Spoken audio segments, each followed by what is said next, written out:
বন্ধুরা Kolkata FF tips চ্যানেলে আপনাদের স্বাগতম। চলো বন্ধুরা দেখে নিই 7/11/2025 শুক্রবারের শুভ সংখ্যাগুলি কি কি আছে। বন্ধুরা আমরা 1 থেকে 4 বাজি 4 সংখ্যা রুলিং টিপস রেখেছি 3, 4, 8, 9।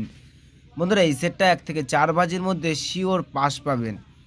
বন্ধুরা তার সাথে সাথে আমরা প্রত্যেকটি সংখ্যা 2টি করে প্রার্থী রেখেছি, প্রার্থীগুলো একটু দেখে গেম প্লে করবেন, আশা করছি প্রার্থীগুলো শিওর পাস পাবেন। বন্ধুরা তার সাথে সাথে আমরা 1 থেকে 4 বাজি 3 সংখ্যা রোলিং টিপস রেখেছি 4, 8, 9। বন্ধুরা এই সেটটা 1 থেকে 4 বাজির মধ্যে শিওর পাস পাবেন। বন্ধুরা তার সাথে সাথে আমরা 1 থেকে 8 বাজি 2 সংখ্যা রোলিং টিপস রেখেছি 4, 9। বন্ধুরা এই সেটটা 1 থেকে 8 বাজির মধ্যে 2 টাইম পাস পাবেন, 2 টাইম। বন্ধুরা 5 to 8 বাজি টিপস এই ভিডিওর কমেন্ট বক্সে পেয়ে যাবেন। বন্ধুরা তোমরা যারা আমার এই চ্যানেলের ভিডিও দেখছো আমার চ্যানেলটিকে সাবস্ক্রাইব করে রাখবেন, তাহলে নোটিফিকেশনের মাধ্যমে রেগুলার আমার এই চ্যানেলের ভিডিও পেয়ে যাবেন। বন্ধুরা তোমরা সকলেই সুস্থ থাকবেন, ভালো থাকবেন। বন্ধুরা 5 to 8 বাজি টিপস এই ভিডিওর কমেন্ট বক্সে পেয়ে যাবেন।